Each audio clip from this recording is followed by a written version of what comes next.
I'm ready to bartend. You need regulations permitting. Marcus? A little sparkling water. Don't be a fossil, Charlie. You'll enjoy the afternoon and we'll appreciate your company. I wish I could, Marcus, but among other things, I have to sweat out a skinful. What did Patty Benedict have to say? She's a bitch of a dish. Marion happened to drop in a moment and bit her right on the rump. I myself, if I had the nose of a dog, how many people I'd bite in the dark. Poor little me. How is Marion? Charlie, I hope for your reconciliation with her as if you were both my own. In ourselves, we are nobody, unimportant. But if we can express the divine will, and a happy marriage is surely such an expression, we are really living beyond our own selfish aims. Very sweet of you, Marcus. Since we're here in friendly conclave, what about the contract? I'll have to send it to the barbershop. It's growing whiskers. Hi, I'm Mike Menendian. I'm the director of this project, The Big Knife by Clifford Odets. This is a play that I discovered while looking for other Clifford Odets plays. I'd never heard of it and was surprised by its rareness, I guess. It's a story that Odets wrote about his experience in Hollywood after he had been a successful playwright in New York and moved out in the 40s to be a screenwriter. And this play explores the ultimate question of what is the price of fame and the celebrity life. The very same questions we wrestle with today, he was dealing with 50, 60 years ago. So little has changed in all these years. A Hollywood movie star has built up a lifestyle that has begun to corrupt his morals, his ideals, and he's become an imitation of the artist he once was when he was a young, struggling actor in New York, but creating what was believed to be great art. And in Hollywood, he's become a famous movie star, but no longer has a moral compass. Charlie, I don't want you to sign that contract. You've given the studio their pound of flesh. You don't owe them anything. We arrived here in a pumpkin coach. We can damn well leave the same way. What? Pulled by a flock of mice, please. I'm Hoff Federated's biggest star. I'm worth millions to them in ice-cold profits each year. Hoff's got me by the tail, and he won't let go. And you know why. Tell him you're leaving Hollywood for good.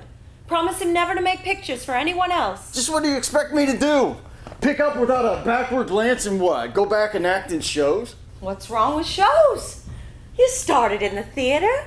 Oh, we'd go back to New York, yes. The theater still can give you a reasonable living. And away from this atmosphere of flattery and deceit, we might make our marriage work. The theater's a stunted bleeding stump. Even stars have to wait years for one decent play. Here, of course, they plan your future, don't they? They buy books out here. Idiot's tales. Dividend to dividend. They don't waste your talents for a minute. In your last 10 pictures, you were electrocuted 4 times. Hello, my name is Jason Heisman, and I'm playing Charlie Castle. Hi, I'm Liz Fletcher, and I'm playing Marion Castle. We're a husband and wife.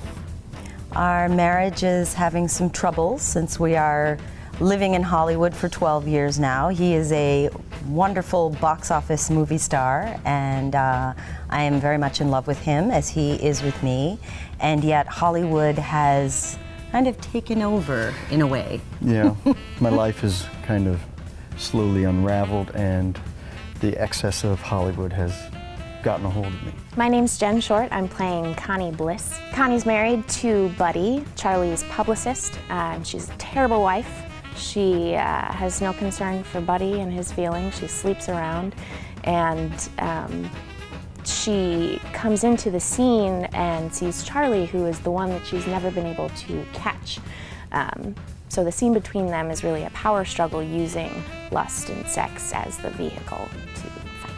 Hi, I'm Chuck Spencer, and I play the character of Marcus Hoff in the play The Big Knife.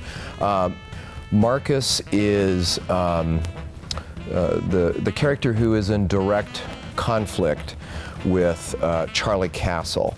Marcus is the head of Hoff Federated, which is the big movie studio that is in the play, and my goal in the play is to make sure that Charlie Castle signs a 14-year contract with us so that we can continue making millions of dollars off of his image.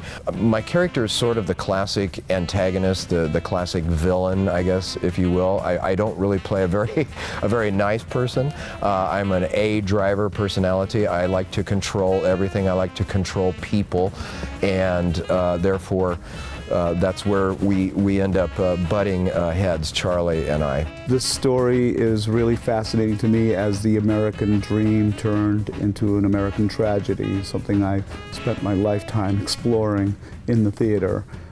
So that's one of the reasons why I chose to do this play for our opening of our 30th season at Raven Theater, beginning in September.